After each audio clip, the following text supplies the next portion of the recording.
In a few minutes, we're gonna have a public hearing regarding the urban water management and the plan, and we'll get back to our regular agenda. I'll let we do our roll call. Thank you, Mr. President. Division 6, Audrey Miller. Here. Division 5, Robert Paris. Here. Division 3, Jay Tremblay. Here. Division 2, Keith Dias. Here. Division 1, Drew Mercy. Here. Division 7, Gary Van Dam. Here. Division 4, George Lane. General Manager Knutson. Here. General Counsel Doug Everts. Here virtually. And Holly Hughes is present.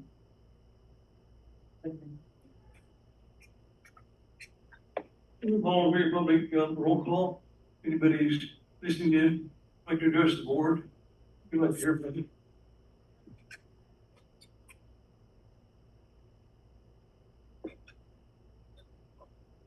And we'll move to public comments. Does anybody like to address the board? It's not on the agenda. Now's the time to do so.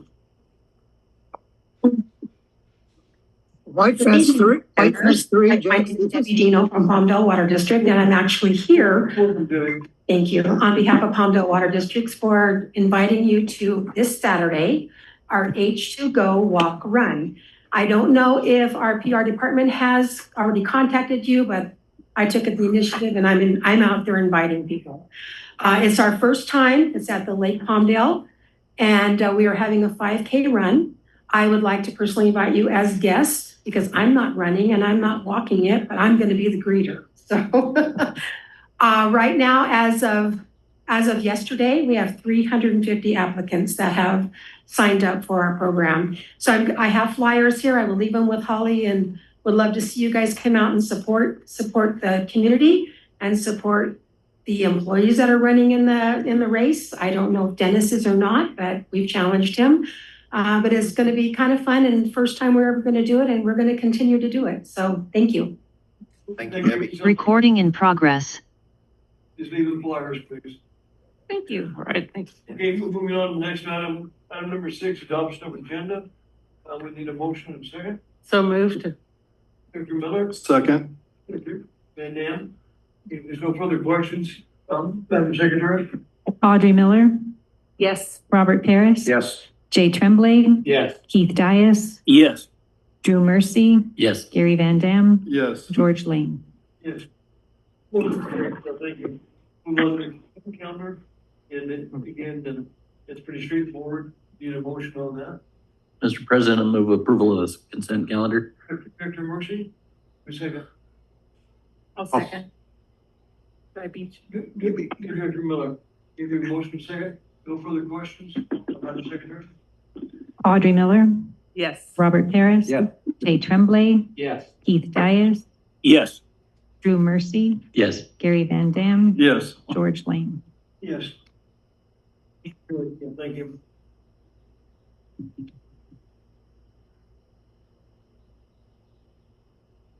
Okay, we're moving right along.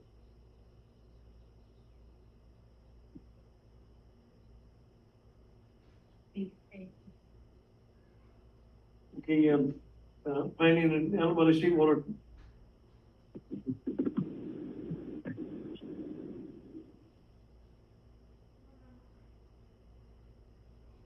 Alabama State Water Contractors. Chairman is Keith Dias. Here, Keith, we have the public hearing. Would you like to do any introduction on that?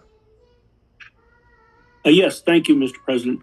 The Planning and AV State Water Contractors Association Committee met on May 14th to discuss the 2025 Urban Water Management Plan and 2025 Water Storage Contingency Plan.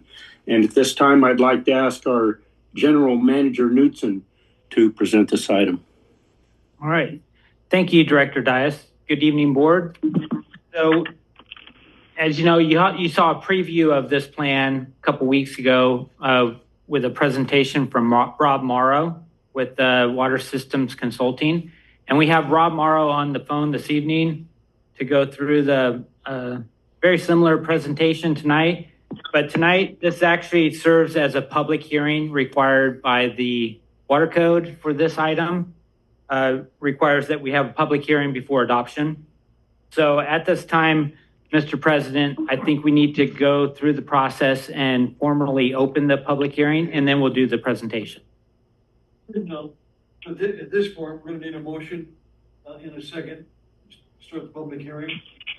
Also I'll make that move. motion. We have a motion by Gary Van who was, Keith Dias. I'll second. the second. If there's no further discussion, we can have our vote, please. Audrey Miller. Yes. Robert Paris. Yes. Jay Tremblay. Yes. Keith Dias. Yes. Drew Mercy. Yes. Gary Van Dam. Yes. George Lane. Yes. We have a little agenda we're gonna follow, presentation by staff, and comments by the public, everyone's welcome to make comments if they wish, and comments by staff and the board of directors. So hopefully we'll be finished with this fairly soon. Yeah. So we're gonna turn it back over to, staff. All right. Thank you, President Lane. So as I mentioned, we have Rob Morrow on the phone this evening. Got our presentation to serve as our public hearing on this item. So at this time, we'll turn it over to Rob and he can go through the slides. You're welcome. All right, great. Thank you. And as you mentioned, this will be similar to the content as we presented in the last meeting, so I won't belabor many of the information, but looking forward to any comments. So first we'll talk about why we're doing this plan and then some of the preliminary findings and then the next steps. So next slide, please. For the purpose of the plan, every water agency that has over 3,000 connections or serves over 3,000 acre feet per year must complete an urban water management plan and water shortage contingency plan every 5 years, and they're due July 1st of every 5 years. So coming up at the end of this month. They've got a 25-year planning horizon, and completing them is tied to eligibility for state grants and loans. Next slide, please. We're looking at long-term supply versus demand under normal conditions or long-term average, as well as drought conditions. And there's a specified 5-year drought risk assessment that we'll look at, covers water efficiency and conservation, and also a water shortage contingency plan, which is your plan of action during drought conditions. Next slide. And then, so we're updating the 2020 plan, which myself, my team helped prepare. We updating the supply and demand projections. We clearly identify Avek as a supplemental water supplier and have conveyed that in discussions with retailers and your customers. And the updated supply and demand projections are based on DWR's latest projections for the State Water Project that came out at the end of 2025. We also spoke with most of your largest municipal customers and also got input from your staff as far as understanding of your existing and planned customers. And for those that we didn't have any information, we use population projections from SCAG, Southern California Associated Governments, and KCOG, the Current Council of Governments. Next slide, please. Next slide, please.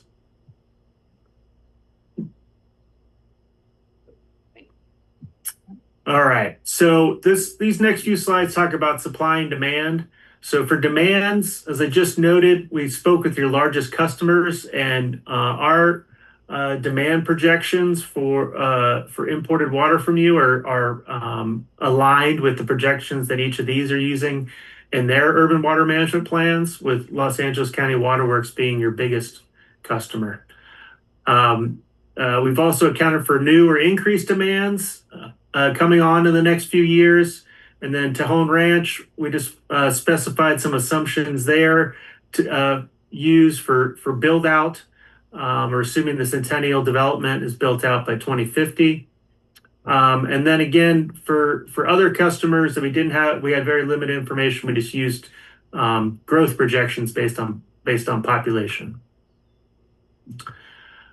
So what that resulted in is demand projections. With what this is showing is that burnt orange is your customer demand, and then the gray is additional commitments like transfers with, say, San Gregorio or LA County Waterworks. So those commitments change over time, and your customer demand increases over time, and so the demand from you is captured in those bluish squares. But also we note that the assumed groundwater use by your customers, because increased groundwater use would decrease sales of imported water, and lower groundwater use would increase sales. Next slide, please. And so what this is showing is the demand projections in relation to previous planning efforts. So the solid blue line is your actual demand over the last 10 years. As you see in the last 5 years, it's actually decreased some. And we've had some wet years and just some changes in some of the customer profiles. But projecting demand increasing from a little over 32,000 to almost 68,000 over the next 25 years. And that's in acre feet. And these are, again, tied to projections from each of your biggest customers. And compared with previous projections in 2020, the projections are slightly higher, but still kind of in line. And 2015 had much higher projections that were adjusted in 2020, and now again updated in 2025. Next slide, please. And what this slide is tying those demand projections to the the agency's policy for storage and recovery for groundwater banking. And so the bottom line is the target recovery capacity. So in a single year, if you have a 5% state water project allocation, how much groundwater do you need to pull out of the ground to meet your demands? And then the storage target, the blue line, is 3 years at 5% allocation. How much water would you need to have in the ground to be able to meet your customers' demands over those 3 years? And so that increases over time with demand. But what this shows also is that your existing amount in storage well exceeds your current target. So you're in a good position. That top number, 182,700 acre feet, is how much water the agency has in storage in the groundwater as a combination of imported water that's been recharged, as well as groundwater carryover supply. So again, that's well over the target where you're at right now. So you're in a good spot for upcoming extended droughts. Next slide, please. All right, that's the end of the meeting. You can go back. Oh, I don't know why I did that. I could have done that. So, Let's see, almost maybe go one more. Yeah, all right. Right. So slide 18. slide 18. Got it. Yeah, thank you.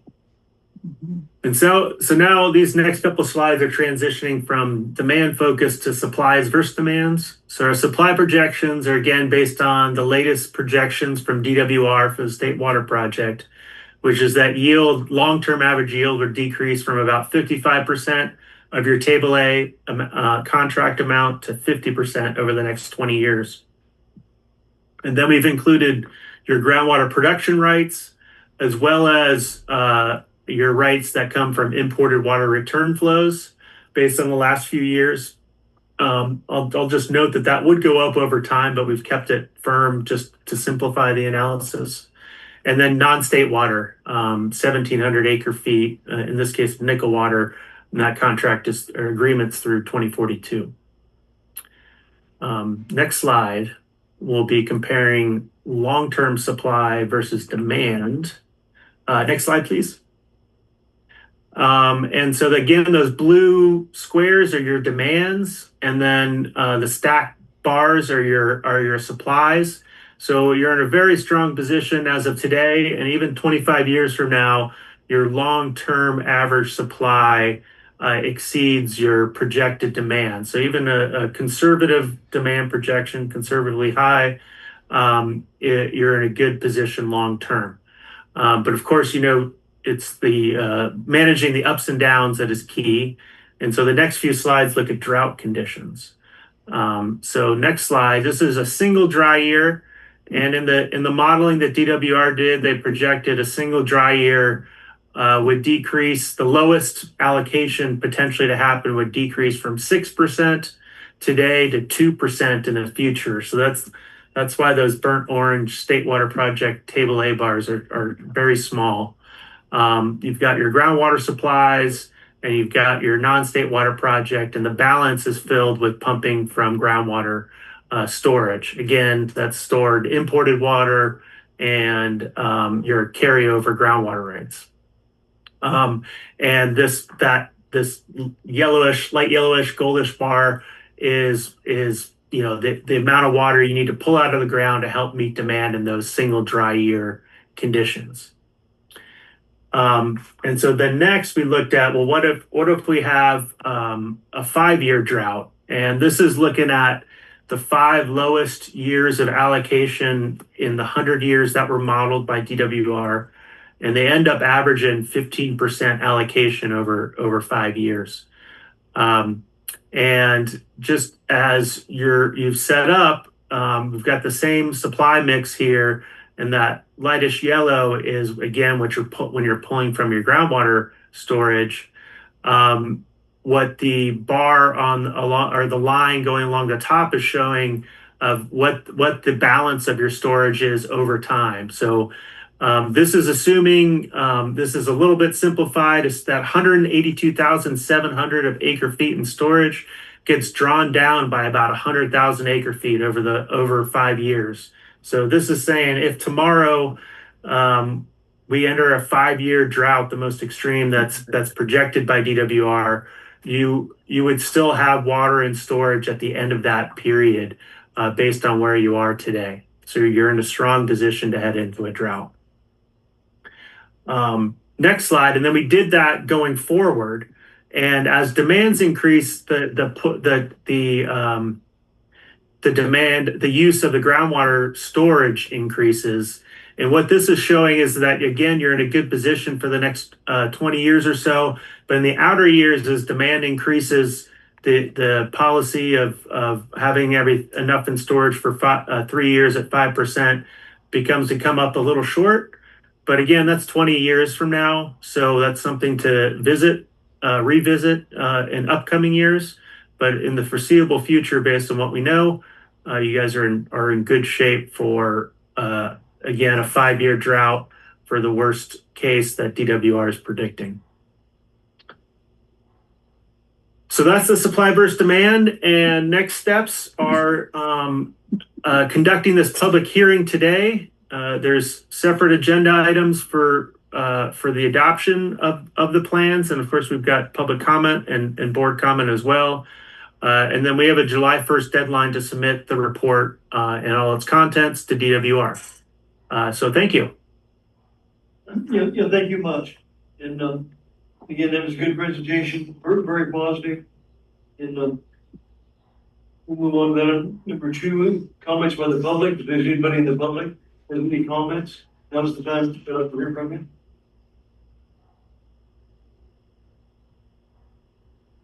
Okay, not hearing any, and that's good news because everything looks so positive. And we'll move on item number 3, comments by staff, board of directors.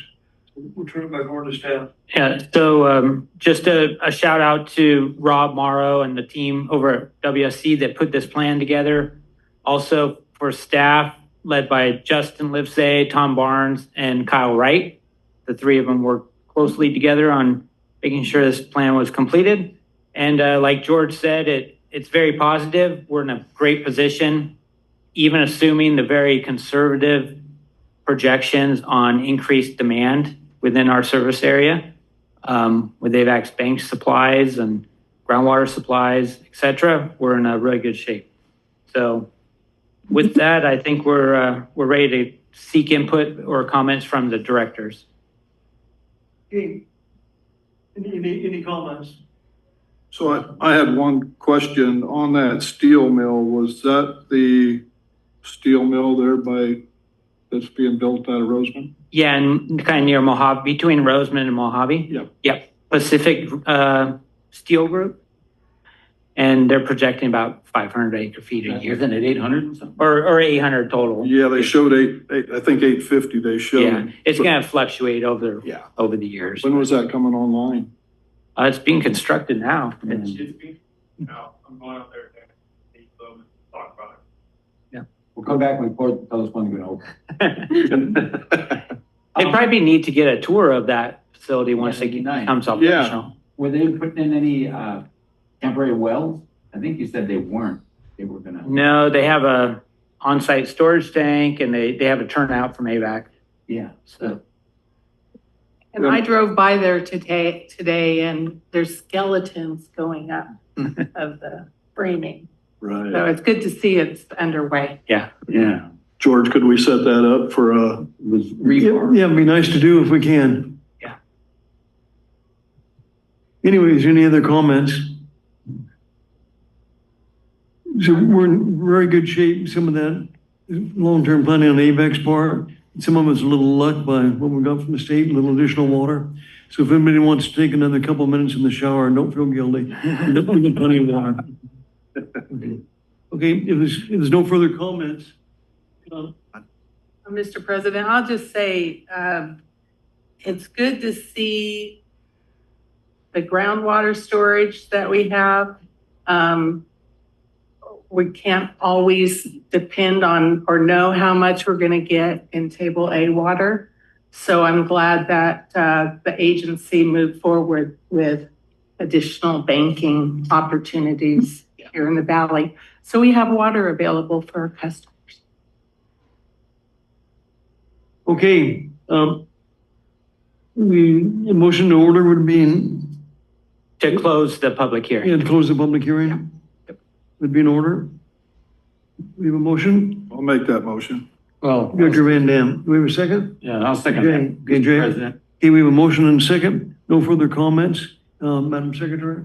Audrey Miller, Yes. Robert Paris. Yes. Jay Tremblay, Yes. Keith Dias, Yes. Drew Mercy, Yes. Gary Van Dam, Yes. George Lane. Yes. Hereby, carry the public hearing, closed. Yeah, thank you, everybody. The staff did a good job. Okay, we're moving on. We still need a board order on that item, do we not? We do. Yeah, we need to move on to item 8A2. Okay, Which is a resolution that the board needs to approve that formally adopts the plan and directs staff to file the plan with DWR and implement both the urban water management plan and the water shortage contingency plan. And that resolution is found on page 48 of your packet. Mr. President, I'll make, Goes right along with our, previous hearing, but is there any, comments on that or any questions from staff? Okay, motion would be in order. I'll make a motion. We approve Board Order 8A2. This is Keith. Director Dias, And I'll second. Director Miller. If there's no further questions or comments, Madam Secretary? Audrey Miller, Yes. Robert Paris, Yes. Jay Tremblay, Yes. Keith Dias, Yes. Drew Mercy, Yes. Gary Van Dam, Yes. George Lane. Yes, motion carried. Yeah, thank you. Good job, staff. Thank you. Okay, and moving right along, the Finance Committee, Director Dias is chairman of that committee. So we'll Yes. go back to Yes. Director Dias. Yes. The Finance Committee met last Thursday, and among the things we discussed was the check register list, and I'll ask our general manager to review that with us now for the full board. All right, thank you, Director Dias. Good evening again, board members. Begin on page 212 of your packet is the check run for this period. As Director Dias said, we went through this in detail with the Finance Committee, so I'll just hit a few of the highlights. Item number 1 is our monthly payment to DWR. It's about 167 million. I know it says the OMPNR, that's the fixed cost on the statement of charges. But this also includes about 2,000 acre feet of the variable cost for that month. And then moving down, item 15 is our annual property insurance payment to Aqua JPIA.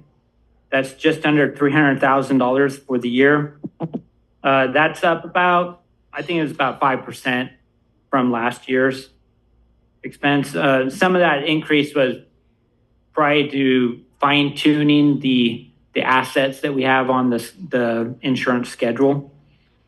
Item 17 is a progress payment to A&M Construction.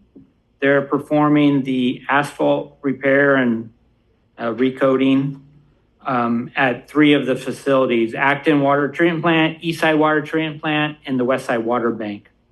And that's progress payment to their overall contract that was approved by the board.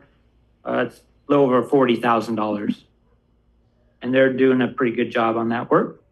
The next page, item 23 is a payment to Kids Feeding Kids through AG. That was approved by the board back in March. It's a $10,000 payment. So Debbie will be getting that soon. So she'll be happy. And then on page 216 and 217, we had just a few payments associated with the High Desert Water Bank, all of which will be reimbursed by Metropolitan. And with that, I'd be happy to answer any questions. That insurance adds about over $7 per acre foot to our cost. Yeah. Pretty significant. Has that changed a lot in the last 5 years? No, it's gone up, a few percent a year over year. So, I have to say Aqua JPIA, they do a great job with looking out for the agency, assets and all the training that they offer to the agency, as well as the benefits that they offer. So they do a pretty good job at keeping costs down. Okay, is there any further questions, comments?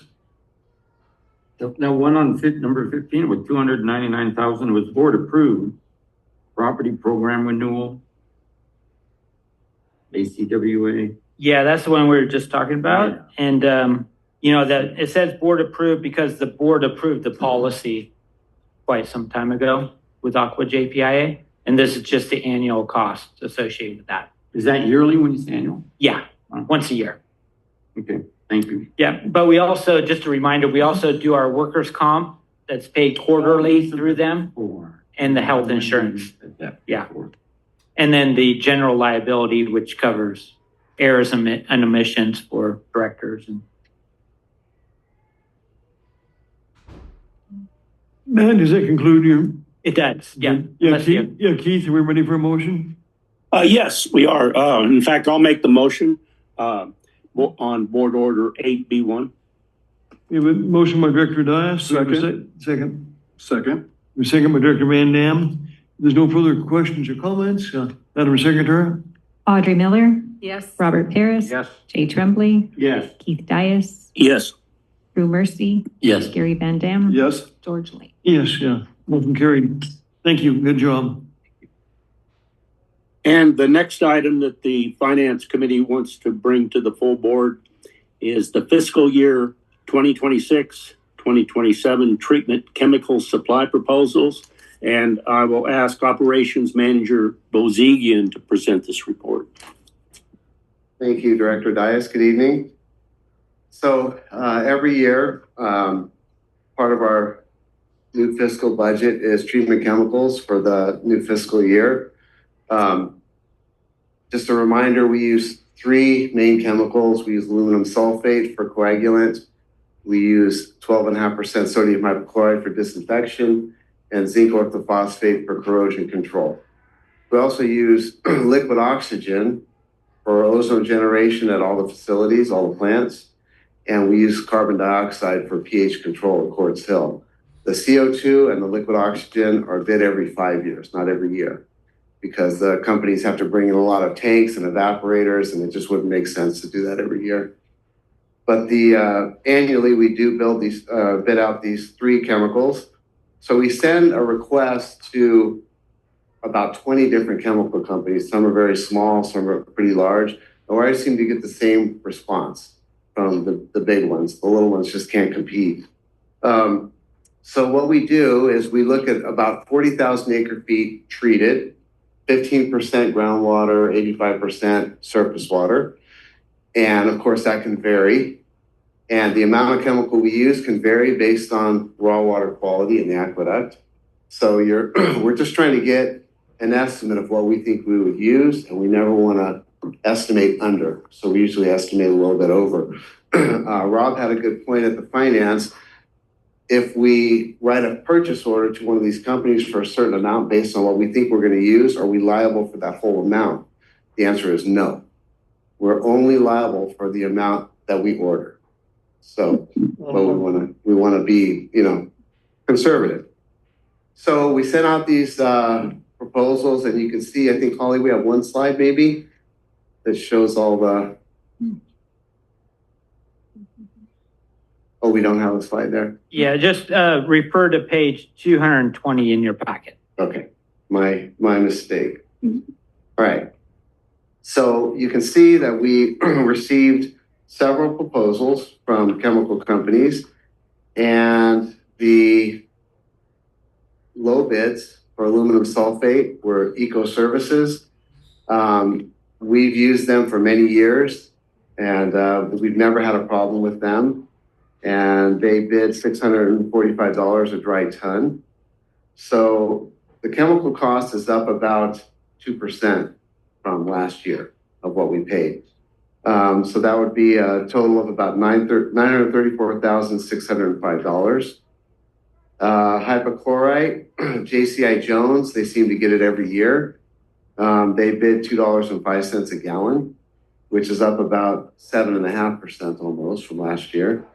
And that total would be $416,150. And then orthophosphate is Thatcher. There's 2 or 3 companies that make this chemical, and Thatcher seems to always be the one that comes in with the bid. Their bid was up about 5% from last year at $1.13.5 per pound. And that would be $227,997.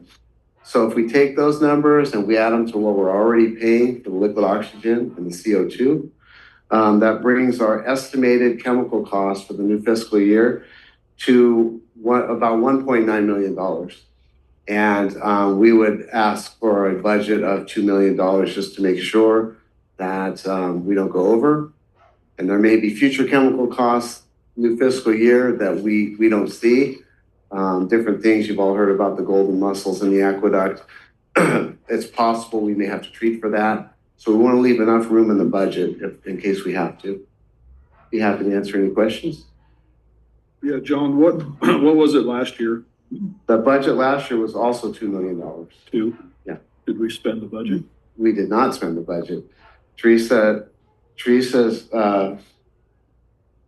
gold. She has all the numbers for us. Good job. And so we spent, if we prorated it to what we think would be by June 30th this year, it'd be about 1.3 million. So we were about 700,000 under what the proposed budget was. I'm a little confused though, because you said it's a 5-year term, but Not for these 3 chemicals. oh, not for the, okay. Only for liquid oxygen and CO2. Oh, okay. Yeah. Okay. These are annual. Okay, back to Rob's question. Was this what he was talking about as far as what he was concerned about going? Yeah, yeah. For instance, we're going to write a purchase order to Eco Services for aluminum sulfate for $934,605. Mm-hmm. That would be if we ordered all the chemicals we estimated we would use. But we put in the RFP, quantities can vary considerably. And that was years ago, the attorney, I think it was Bill Brunick, said you need to put that in there so that you have an out. So we only pay for what we order. And if it's half of that, it's half of that. Okay. And how often do we get orders? We get alum probably during the middle of summer, 3 or 4 times a week, truckloads. Hypochlorite every week, and orthophosphate probably every couple of months. Okay. So this would be at the end of the year if we didn't use what? It starts July 1st Uh-huh. and it ends June 30th of 2027. Okay, okay. Yeah. Thank you. John, I'm not sure I completely followed you, but you said there's 2 to 3, companies in manufacture most of these chemicals. That manufacture the zinc orthophosphate. That's a very specialized. What about the other chemicals? There's probably half a dozen that do aluminum sulfate. The problem is the smaller companies have to buy it from the companies that manufacture it. So there's just no way they can compete. Yeah. But we don't feel it's right just to target the big companies. So we throw it out to everybody. Thank you. Mhm. Is there any other questions to John? Okay, thank you much, John. So if there's no further questions, a board order would be appreciated. So I'll make that motion. On I'll order second. 8B2, is it? Miller, second. Now third. Okay, Madam Secretary. Audrey Miller, Yes. Robert Paris. Yes. Jay Tremblay, Yes. Keith Dias, Yes. Drew Mercy, Yes. Gary Van Dam, Yes. George Lane. Yes, motion carried. Thank you. Thank you. Good job, John.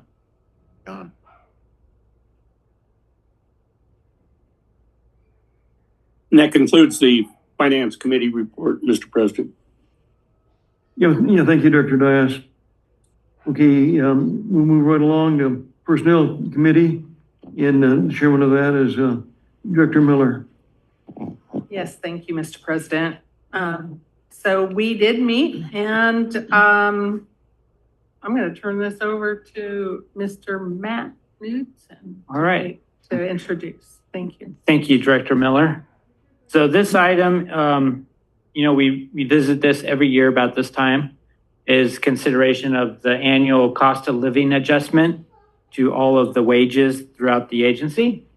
So I've got a few slides to go through. And also there's a brief staff report on page 222. So on the screen, you can see the index or the chart that shows a monthly year-over-year COLA adjustment. And we historically have used the month of April. That way we get the data in time for the upcoming budget cycle. And we use, you can see on the table there for this April is 3.9% as compared to April of 2025. And then on the far left column, you can see board approved COLA. The board has been gracious of pretty much tracking what the CPI shows for COLA adjustment, with the exception of 2020. It was that the actual was 0.6, but the board graciously approved an even 1% that year. Everything else pretty much tracked. Before you decide whether to approve this, I thought it'd be appropriate to give the full picture of financial impact to the upcoming budget. So we'll start with an overview of the org chart that shows all of the currently approved positions throughout the agency. Currently, there's 48 approved positions. There's two officers, which includes myself and Holly. We went through this with the Personnel Committee, and we made some changes to the org chart when Peter Thompson left as the assistant, and we backfilled some positions, did several internal promotions to do those backfills, and all the individuals that we've promoted up are doing an outstanding job. And we feel comfortable at this time that we can eliminate one engineering position. So it'd be the senior engineer position. We would strike that from the approved org chart and see the savings on an annual employee cost associated with that. The other vacant position that we currently have, and we talked about this with the Personnel Committee, is an accounting tech position under the Finance Department. So the committee is very aware of how important Teresa's role is for the agency, and she does a great job. And she runs a tight ship with just herself and one other person that does accounts payables. So the committee thought it would be important for us to be on the lookout for somebody that Teresa can train in the near future. So we do have that vacant position budgeted for 6 months of the full budget cycle of the upcoming fiscal year. So striking the senior engineer position is the only proposed change in the upcoming org chart. Some other assumptions that we made into the personnel budget, we took into account the board hopefully approves the 3.9% COLA effective July 1st. We took into account increasing cost on the health insurance premiums for all employees. That's health, dental, vision, and life insurance. Just went through the org chart changes. And with all those assumptions, including the COLA and health insurance premiums, the net increase to the budget from the current fiscal year is only $79,000, $960, or 0.85%. And that's, you're probably wondering, how's that happen? It's the elimination of the one position, and then we're seeing some of the savings of the backfill, because where Peter's salary was at and everybody moving up, they're making a little bit less at this time before they grow into those positions. So with that, the Personnel Committee does recommend that the board approve Board Order 8C1, which would approve a 3.9% COLA to be effective July 1st. And then those assumptions would be built into the upcoming overall budget. And with that, Matt, does it conclude your report? It does. Okay. Thank you. Yeah, thank you. Very good and very thorough. Is there any comments from the board? Yeah, so I had one question, Matt. If we needed that senior engineer to that position to be filled, would we at that time hire somebody part-time to fill that We could, spot or? yeah, so we're gonna see how it goes over the next year or two. Okay, We don't plan to fill it anytime soon, but if there becomes a need for the agency to fill that position, we would bring that back to the board for discussion.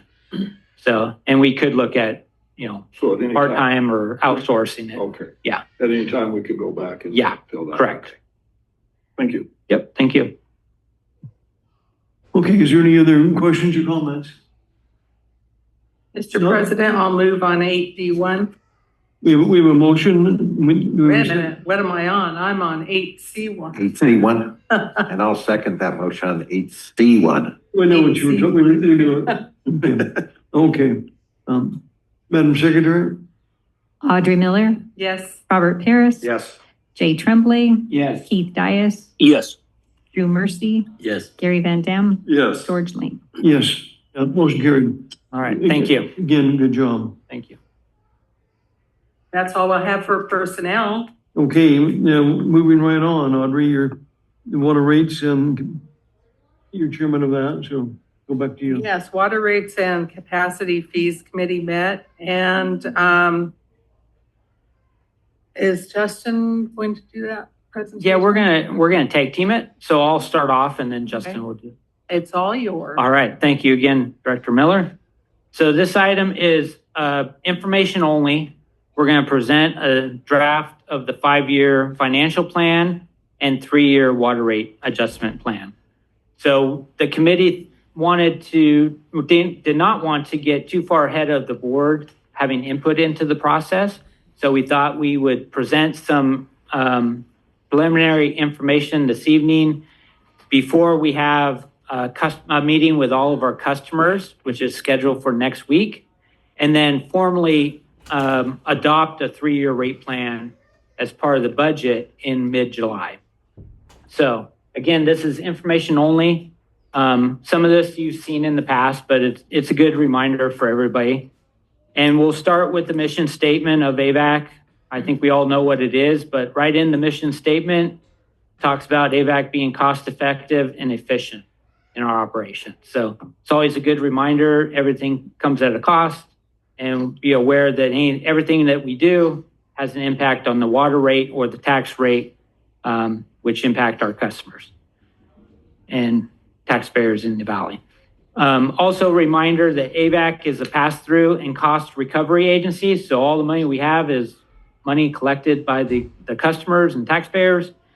Any revenue collected that in excess of our actual cost should be used to offset future costs for the agency or put back in as for projects, infrastructure replacement, new infrastructure, etc. Any cost in excess of revenues can and will be collected in subsequent years. So if there's ever a shortfall, we always have an opportunity to make that up in future years. What goes into the water rate? So tonight we're just focusing in on the water rate. We're not talking about our property tax revenue at all. That's going to come later in July to the board. So we want tonight just to focus on the water rate and what goes into calculating what the water rate should be and what those revenue sources are used for. A big one is operational expense. It pays for the state water project variable cost. I often talk about the cost of moving water through the state water project. It's about $225 currently per acre foot to move water from the Delta down to AVAC. Also, all the power costs, chemical costs, all of our various supplies and equipment, property insurance, etc. Also includes all the personnel expenses, which is not only salaries, but all the benefits and retirement for the employees. All of our asset replacement, which is funded by the water rate. So a lot of the things that John presents on replacing pumps, motors, equipment is funded directly through the water rate. Also, payment of the principal and interest of any of our outstanding bonds is paid directly from the water rate. Outside the state water project bonds and cost. And any cost associated with water banking is also recouped through the water rate. And down at the bottom, just again, water rate does not fund the state water project cost. So financial plan to support the rate adjustment. So 3 years ago, we tried this approach where prior to that, we were approving water rates every year. We would go through the process each year and then present what we think the water rate should be each year. 3 years ago, we decided to adopt a 3-year rate plan, and that helps our customers in setting their water rates, and they know what their AVAC costs are going to be over the next 3 years. And then each year we can make a choice. If we're doing better than what we planned, we can lower the water rate even more than what we projected over the 3 years. So we hired Raftelis Financial Consultants to put together a total 5-year rate plan or a 5-year financial plan. So the finances look out 5 years, but we focus on the next 3 years in setting the water rate. I talked about some of those benefits to our customers, but this process saves on consulting costs, because we only have to hire them every 3 years versus every year, and saves on staff time. So this is a snapshot of what we've done since 2018. We did a string of 7.5% increases each year. And if you remember in 2021 during COVID, the board reduced that to 2.5% increase that year, followed by a 5% year. And then we shipped to line our water rates to our budget. And that 3-year rate plan approved 7.5% for 3 years. But the board, as you know, last year only did a 3% increase, and the year before that was 5%. So this shows that the process and plan that we implemented at that time worked very well, kind of set the cap of what the increase could be, and because things were in better shape, the board approved something less. And I think here I'm going to turn it over to Justin. He's going to talk about some of the inputs. All right, thanks. Thank you, Matt. Good evening, President Lane, members of the board. So to drive a financial plan that Raptelis does, they need some input from agency staff.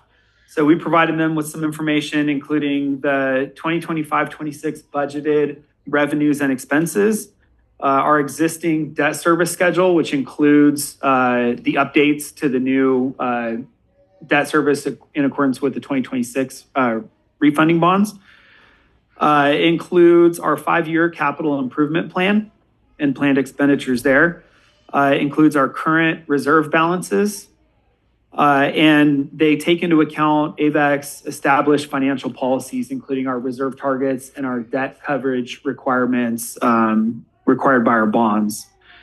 Some of the key updates in this financial model is the recent bond refunding and interest savings we just talked about, as well as the inclusion of the High Desert Water Bank recovery fee beginning in fiscal year 28-29.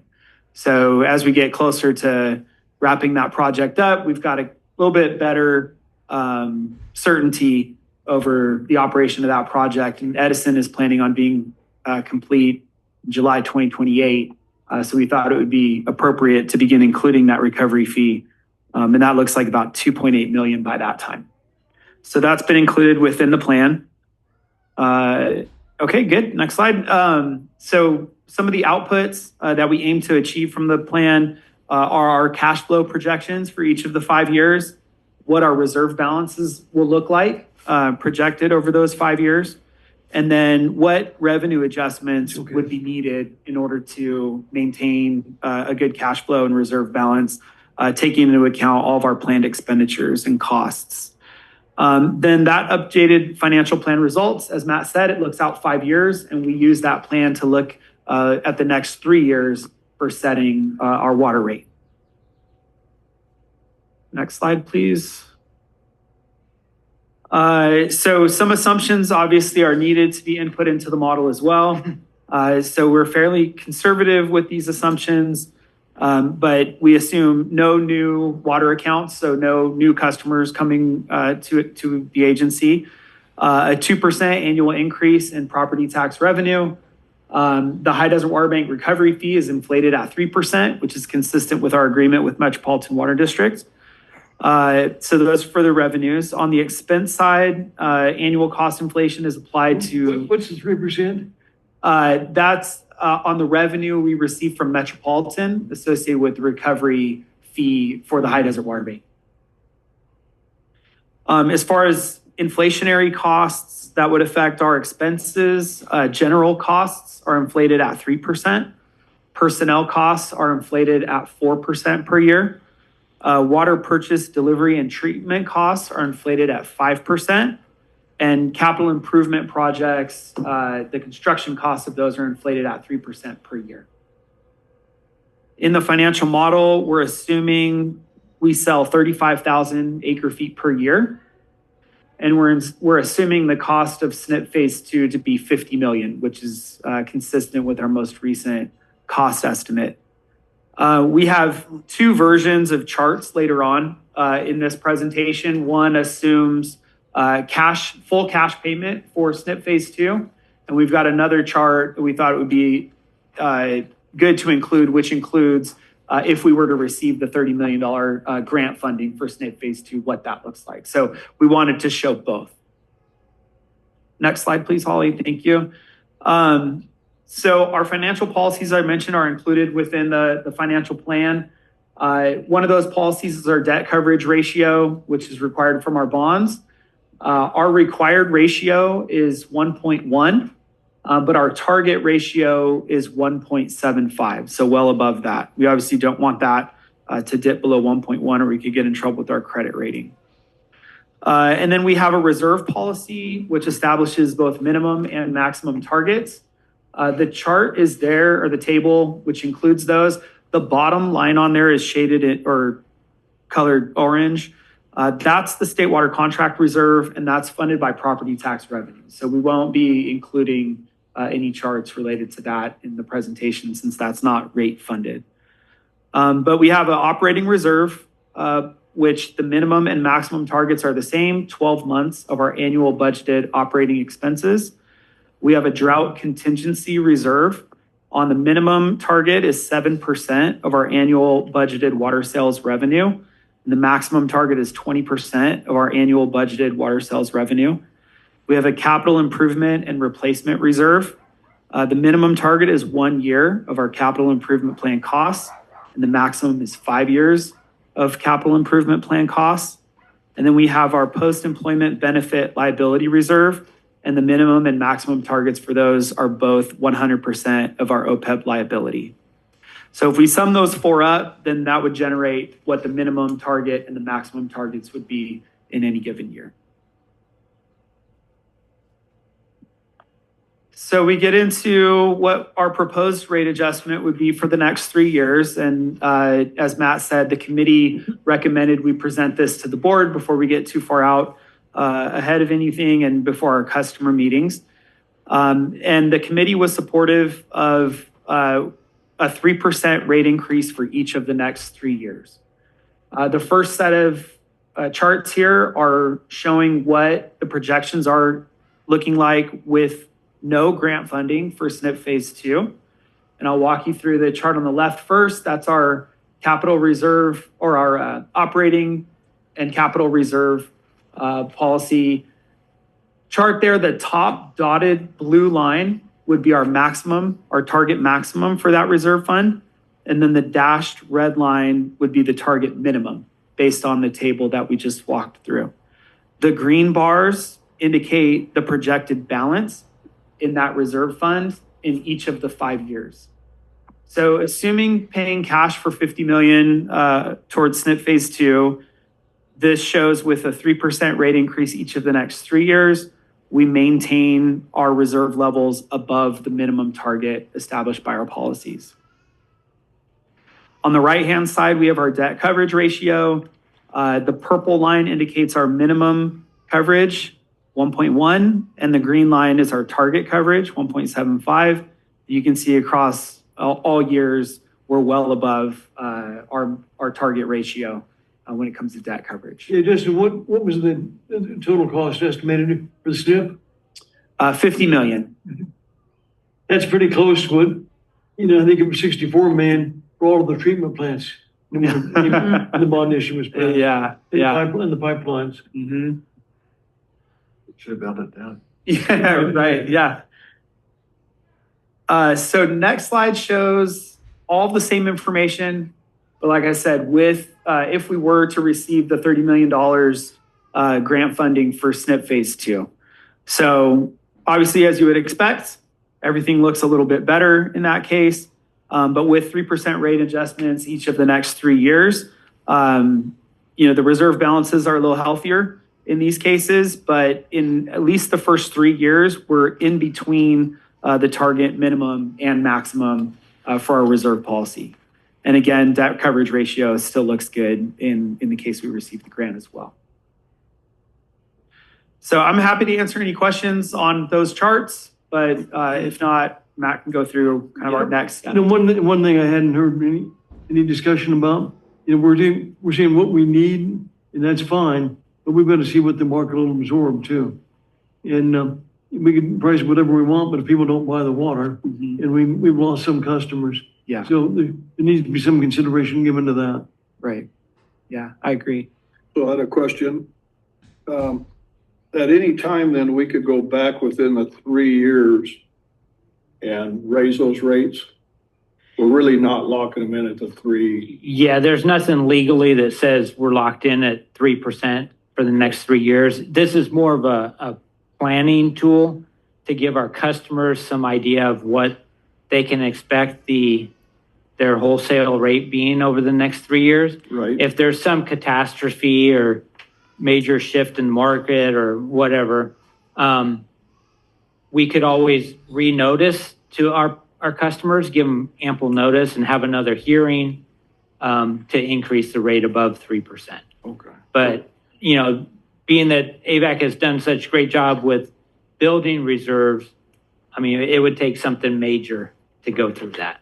Were we gonna have a meeting with the customers? We are, and that's actually the next slide here. Okay. So the next steps are, we wanted to present this information to the full board and make sure you're comfortable with the proposed 3, 3, and 3 over the next 3 years before we had our customer meeting. I think that's a good first step, but, you know, Matt, at some point, you know, we have competition where people can pump the groundwater. Could we get an idea what that costs the customers? Who are we competing against? Like, what are people paying for groundwater, like Roseman and in LA County? Yeah, we can provide that You know, information. I mean, you can't be exact, but Yeah. in the ballpark. Okay. Yeah, so we can get that information, and then, like I said, we're gonna have a customer meeting next Thursday here at AVAC or on Zoom. If for some reason one of our customers can't make it on the 18th, we're happy to have a special meeting. And that'll be a staff-driven conversation with the customers. And goal is to seek input and feedback from the customers. And then we'd like to set the public hearing date to adopt the new 3-year rate plan for July 21st. In the past, we haven't had that many people show up or question, have we? We have, I mean, we get a handful last couple years that we've done it. So I already heard from 2 customers that they're going to be there. But we're selling about 40,000 acre feet. Now, people weren't using groundwater. What could that be? Yeah. Could it be 60,000, 70, 80,000? It could probably be, I'm just going off memory here with the urban plan. It's about 30,000 acre feet of groundwater being pumped by all the water suppliers. So yeah, it'd be closer to 70,000 if nobody was using any groundwater. I had one question to that groundwater. Would we sell more eventually with their chemical or their quality? Basically, they're not. Yeah, there's numerous factors, right? There's what they can physically pump, you know, because of their equipment. There's the water quality aspect. Yeah. A lot of customers use AVAC to blend with their groundwater because AVAC water quality is so good. You know, the imported water doesn't have PFAS. It does not have Chrome 6. It's low in, you know, arsenic and nitrates, those constituents. So various customers, depending on where they're located, use AVAC to blend down their water quality or improve their water quality. There's also the factor of the adjudication and, you know, limits on how much they can pump where they're pumping from. Yeah. So, and that's where AVAC helps with the overall physical solution of the adjudication by providing imported water versus just pumping groundwater. Right. I have a question from Debbie. Is Palmdale, do they use most of their state water or not so?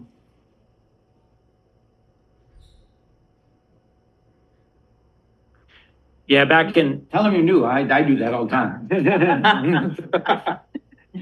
back when I was at Palmdale, it was like a 50-50 split, groundwater versus surface water. And their surface water was made up of State Water Project and Little Rock Creek water.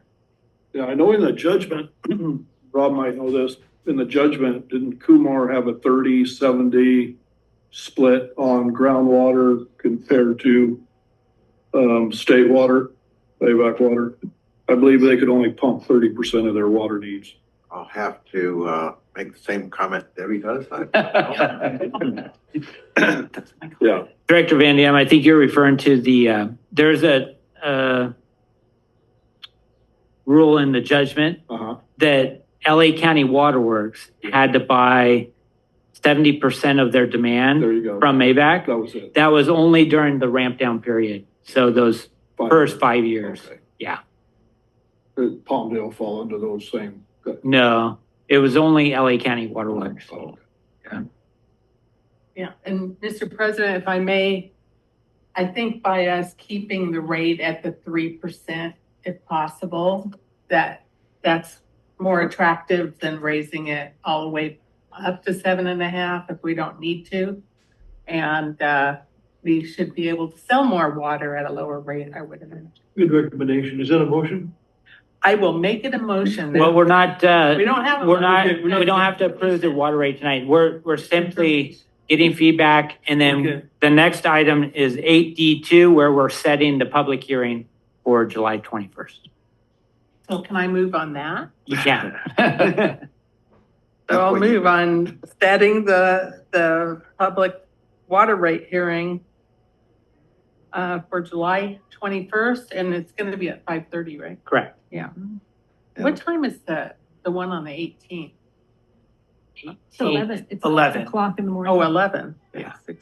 And I'll second that motion on board order 8D2. Okay, we have a motion, we have a second. I was getting ahead of myself. That was a good recommendation. Hey, whatever works.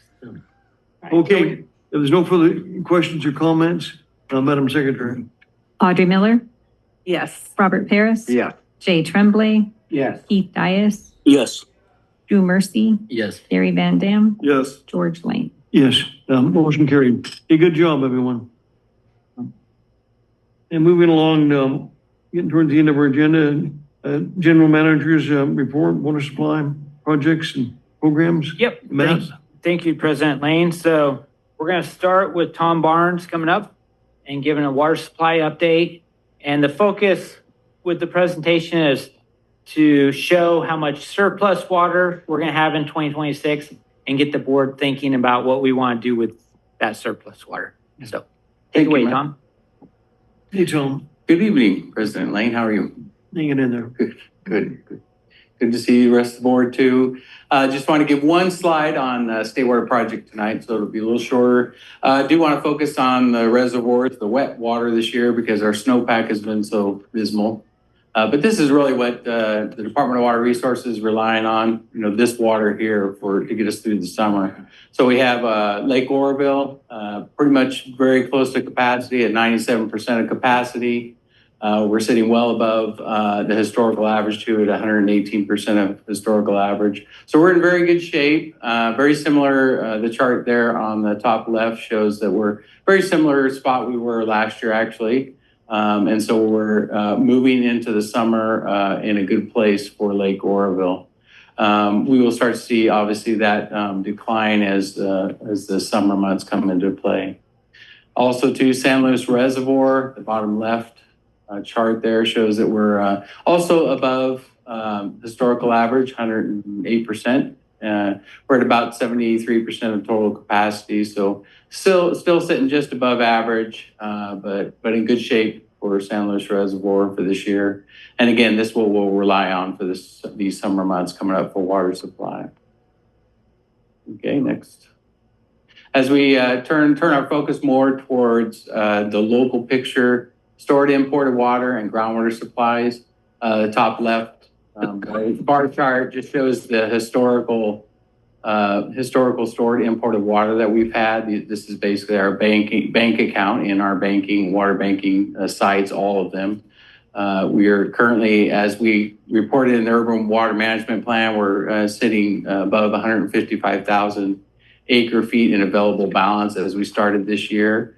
As we move through the year, so far this year in 2026, we've recharged 5781, which is that bottom left table there. And our planned recovery for the year is just under 5,000 acre feet. So our projected balance for the end of the year is pretty close to where we started the year off, but we'll be at about 156,000 acre feet projected balance in our banks as we finish up this year. The green charts on the right, bar chart there just shows as we are gaining more volume in our local groundwater supplies, would be our carryover as we carry over groundwater supplies as we move into the 2026. We started off with about 27,000 in carryover coming into this year. Of course, we gained back again our production right for this year, the 4,250. And then we have some imported water return flows at the 889. So that gave us a total starting this year available for use in 2026 of 32,366. As far as it says 2026 plan lease, and those numbers include both the production right lease that we do annually with the Los Angeles County Water Works, and that's at 2594 number. And also too, we have an obligation to transfer 567 acre feet per year of our carryover water actually to the city of Palmdale through the settlement. So we'll have a total of transfers leased and transfers out about 3161. As far as planned pumping, we're looking at about 1,764. Not much pumping this year planned because of the higher state water project allocation. So our projected balance at the end of the year is about 27,441. So we're in really good shape, both in the banking realm and also in the groundwater supply realm. So we're doing really well in water supply at the beginning of the year and the end of the year as well. Okay, I think there's one more. There we go. State water project allocation. We did start this year, water year 2026, at a 10% allocation. Was bumped up in January 30%, and then now our final allocation is at 45%. So we have 45% of our allocation. Again, the chart on the top right there just shows historical state water project final allocations. It shows the variability of the state water project, and we know that it's something that we don't necessarily see a regular allocation percentage. We know it moves quite a bit. As far as the bottom table, this shows the 2026 imported water supply. It's our portfolio at that 45% allocation. On the left portion, moving from left to right, our state water project carryover, we have just under about 20,000. So we're at 19,565. So we started off the year pretty well with carryover. And that means that's water we can take from previous years that we did not use, table A, and we can move that into the current year. So that's what we did for this year, 2026. So we had a good chunk of water for that. Also, our table A, that 45% gave us the 65,180 acre feet. And then we also have that non-state water project water, the transfer San Gregonio arrangement that we have, and that's at 1,700. So we have a total of state water project supply of about 86,445. So have a good amount of water.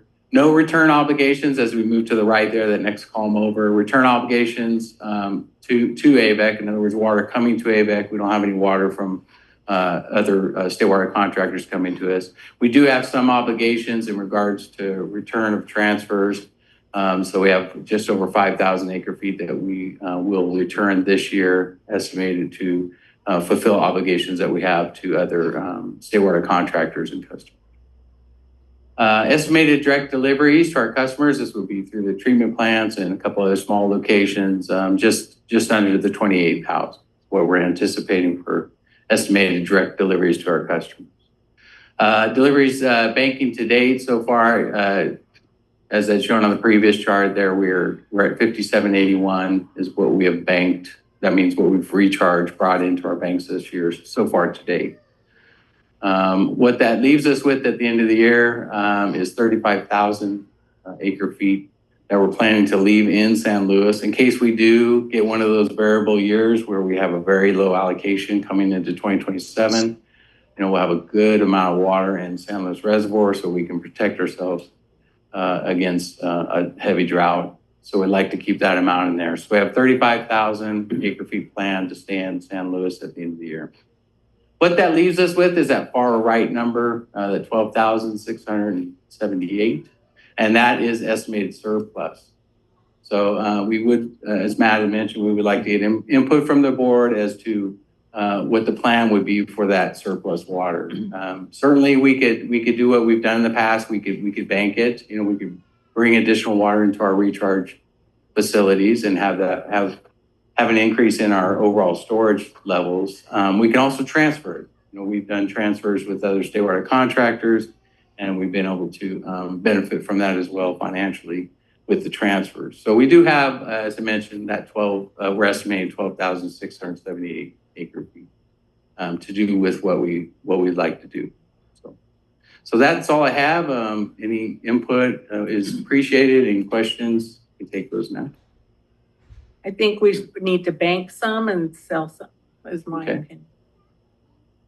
Thank you. I agree with Audrey on that.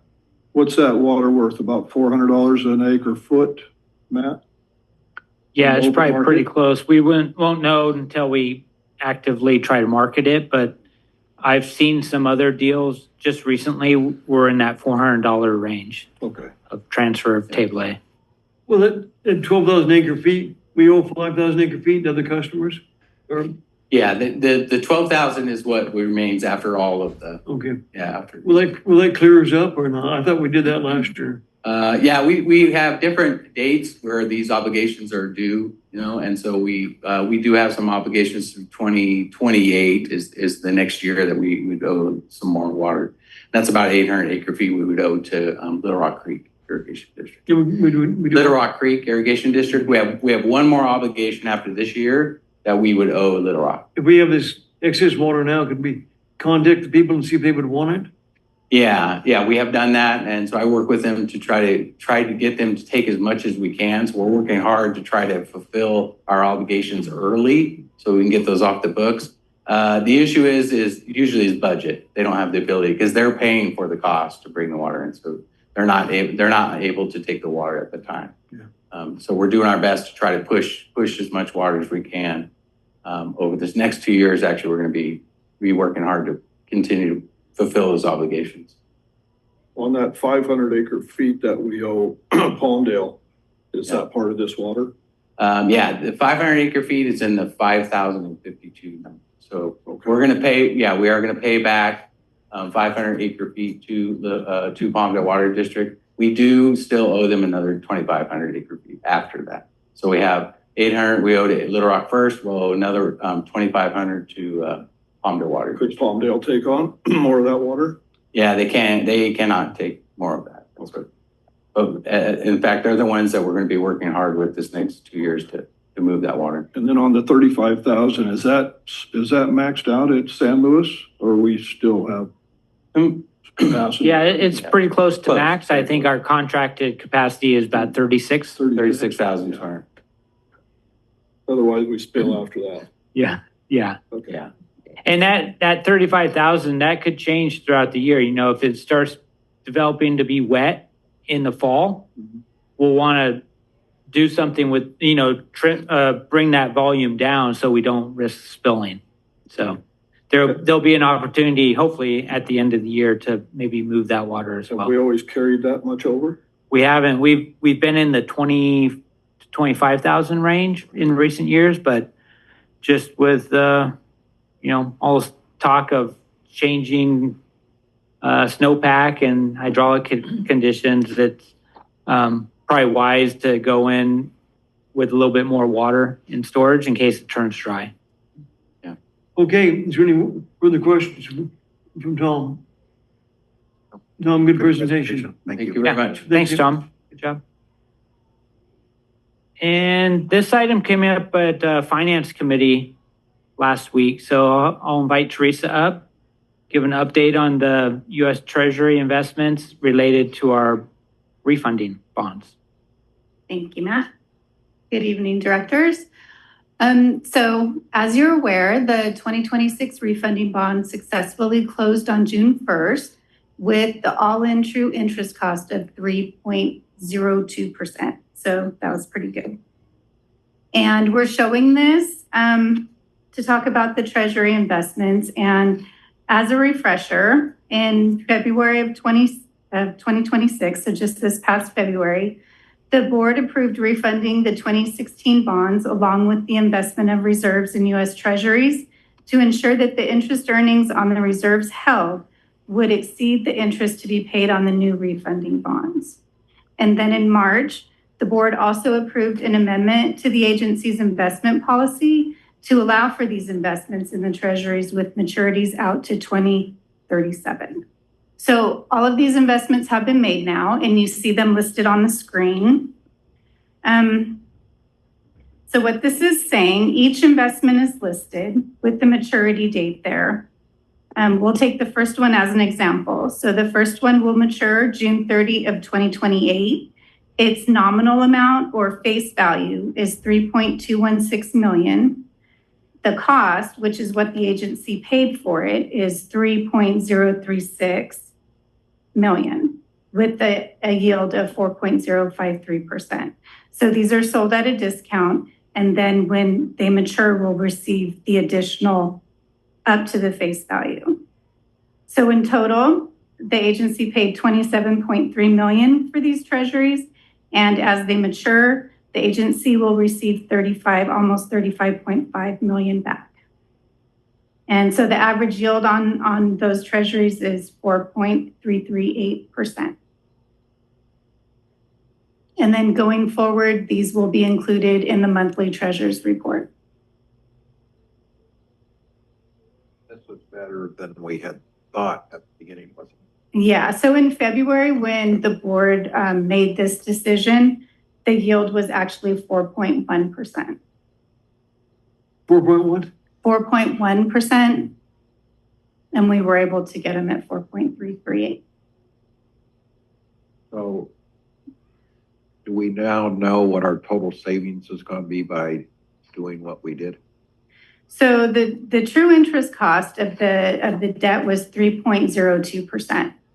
And then we're going to be earning 4.338. So we're covering the interest plus the additional 1 point is what we're going to earn. Does that make sense? Yes. Okay. And what will that be at the end of the debt service? Originally, we were looking at like 4.4 million or something. Is that? Oh, I don't have that number up. I don't know what that number is. Good. Sorry. All right. Okay. Thank you, Teresa. Yeah, thank you, Teresa. Okay, you're welcome.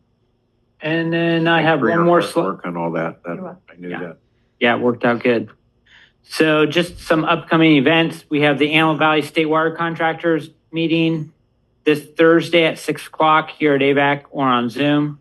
And that's Directors Dias and Van Dam. And I believe Mercy is the alternate. We have the advisory committee for the Water Master on Wednesday of next week. And that is going to be via Zoom only, no in-person at Court Sale Water District. We have our customer meeting that we just talked about, scheduled for next Thursday, the 18th at 11 a.m. here at AVAC. And we have the following week, we have the Water Master Board meeting at 10 a.m. here at AVAC or on Zoom. And then we have agency holiday to celebrate Independence Day, 250th anniversary. And then just a reminder, I got it in red there to all the board members to reach out to Lisa, if you haven't already done so, to schedule an interview. She's working on the legacy book for the agency, so. Audrey's on, right? You made an appointment. Yes, ma'am, next Wednesday. Thank you. All right. So reach out on that. And that's all I have, unless you have any questions. Okay, if there's no questions, we'll move on to director's reports. I've got one report.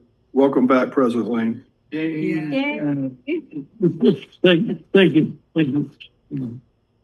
Okay, attorney's reports. Get my camera on. There we go. Good evening, everybody. I have two items for you. First off, I thought I would just going forward brief the board on any interesting case law or legislation as they are adopted or decided by the courts. And there's one case, nothing earth-shattering, but a Public Records Act case that was decided 2 weeks ago. And it really deals with the issue of how quickly a public agency needs to actually produce documents in response to a public agency or Public Records Act request. And the way the law is written is that if an agency receives a Public Records Act request, it has 10 days to identify whether it has public records, and it can extend that deadline by another 14.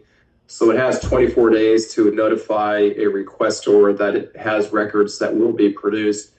Question is, the law says that records need to be produced, quote unquote, promptly. And the case that was decided by the court is what is meant by promptly. An argument was made that it means a couple days to a few weeks. And the Court of Appeal in this particular case said no, it's a case-by-case analysis. Promptly really depends on the degree of effort that the public agency has to undertake to discover records. So it really is a deferential ruling to public agencies and how quickly they need to provide records in response to a Public Records Act request. And then secondly, I know some of you are interested in the Indian Wells Valley groundwater adjudication. Yesterday, we started the phase 2 trial. That's the reason I'm not in person with you today. We started the phase 2 trial on the safe yield of the groundwater basin. That trial is estimated to take 3 weeks, and I will keep the board apprised of the status and outcome of that case. And that concludes my report.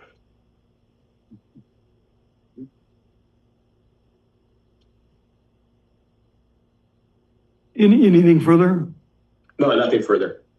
Appreciate the update. Is there any questions or comments to our legal counsel? Okay, moving on. Request for future agenda items. Moving on, closed session, Matt, we have 3 items for. We do. Yep. Should go fairly quick. Okay, you've said that before. Okay, I can't believe that 90-1, that Acton, we've been probably working on that 20 years. Yeah, we're getting close. I know I've said that before too. Yeah, But yeah. But we were supposed to be completely exempt from that and Yeah. doing that out of courtesy. Okay, let's take a motion in the closed session. To go into closed session. Second. Dr. Miller, second. Madam Secretary. Audrey Miller, Yes. Robert Paris. yes. Jay Tremblay, Yes. Keith Dias, Yes. Drew Mercy, Yes. Gary Van Dam, Yes. George Lane. Yes, motion carried. We'll take 5 minutes.